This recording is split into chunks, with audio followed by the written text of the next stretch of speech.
The night I crossed a line I swore I never would, my phone buzzed on the edge of the sink, and I remember thinking how strange it was that one small vibration could sound exactly like a verdict.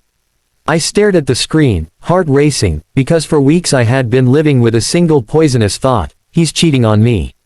I had convinced myself so completely that by the time I stepped into that lie, it already felt like revenge, like balance, like justice. I didn't know then that this decision would peel my life open layer by layer and force me to face a truth far more painful than betrayal. It started with little things, the kind everyone tells you not to overthink. He began coming home later than usual, his smile tired but distant, his phone always face down. He used to tell me everything: office drama, boring meetings, silly jokes from coworkers, but suddenly his words became shorter, his silences longer. At night, while he slept beside me, I would scroll through my memories of us and compare them to the man lying there now, wondering when exactly I had lost him. Friends noticed it too. "Men don't change for no reason," one of them said casually, and that sentence lodged itself in my chest like a splinter. I started watching him instead of loving him. Every late call felt suspicious. Every unexplained smile felt like proof. I asked questions pretending to be curious, but really I was interrogating him. He answered patiently, always calmly, never defensive, which somehow made it worse. In my mind, that meant he was hiding something well. The doubt grew roots, wrapping around my heart, choking the trust we had built over years. I stopped feeling chosen. I stopped feeling enough. Then someone else noticed me. He was kind in the way that feels warm when you're cold for too long. He listened. He laughed at my jokes. He asked how my day was and actually waited for the answer. I told myself it was harmless at first, just conversation, just feeling seen.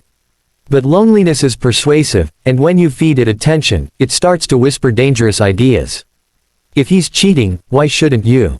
If you're already hurt, why not protect yourself? I didn't see the cliff edge until I was already falling. The first time I betrayed my marriage, I cried afterward, not from guilt, but from a twisted sense of relief. I told myself I had taken back control.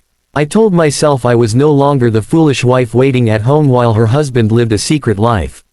I looked in the mirror and barely recognized the woman staring back, but I nodded anyway, as if we had an agreement to survive this lie together. Days passed. My husband remained the same, quiet, gentle, present. No signs of another woman. No suspicious texts. Instead, there were small acts of care: a cup of tea left on my desk, a blanket tucked around my shoulders when I fell asleep on the couch, a message asking if I'd eaten. Each kindness felt like a slap. The more loving he was, the heavier my secret became. I started snapping at him, picking fights, pushing him away, because closeness felt unbearable when I was hiding something so ugly. One evening, I finally broke. I accused him outright. The words came out sharp and messy, fueled by weeks of fear and justification. I demanded the truth, expecting denial, maybe anger, maybe confession. Instead, he went quiet in a way I had never seen before. He didn't raise his voice. He didn't defend himself. He just looked tired, deeply tired, as if he had been carrying something heavy alone. He told me the late nights weren't another woman. They were his father's hospital visits. The phone calls weren't secret messages. They were doctors. The distance I felt wasn't guilt, it was worry he didn't know how to share without burdening me. He said he wanted to protect me from stress, from fear, from watching him fall apart. He thought being strong meant being silent. The room spun. Every excuse I had built collapsed at once. I had cheated because I thought he did, but I was wrong. And in that moment, the truth cut deeper than any betrayal I had imagined from him. I saw myself clearly for the first time, not as a victim, but as someone who had allowed doubt to turn into destruction. I confessed that same night, my voice shaking, my body numb. I expected him to walk away. I expected anger, shouting, doors slamming. What I didn't expect was the way his shoulders dropped, as if the weight had finally shifted from just him to both of us. He didn't excuse me. He didn't pretend it didn't hurt. He simply said, "I wish you had asked me before you decided who I was." The days that followed were the hardest of my life.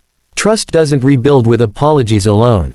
It rebuilds with uncomfortable conversations, with tears that don't end neatly, with sitting in the aftermath of choices you can't undo. There were moments he looked at me like a stranger. There were moments I hated myself for becoming someone I never wanted to be. But there were also moments, quiet, fragile moments, where we chose honesty instead of assumption. We learned to talk again, really talk. About fear. About insecurity. About how easily love can be poisoned by silence. He admitted his mistake in shutting me out. I owned mine in crossing a line I could never erase. Forgiveness didn't come all at once, it came in pieces, earned slowly, day by day. What this taught me still echoes in my chest. Assumptions can destroy what honesty could have saved. I thought cheating would protect me from pain, but it only multiplied it. I thought love meant guessing, but it means asking. It means trusting before doubting, speaking before deciding, and remembering that the story you invent in your head can be far more dangerous than the truth you're afraid to hear. If you're watching this and you feel that doubt creeping in, pause. Ask the question. Have the conversation. Don't become the person you'll have to forgive later. I cheated because I thought he did, but I was wrong. In realizing that nearly cost me everything I was trying to protect.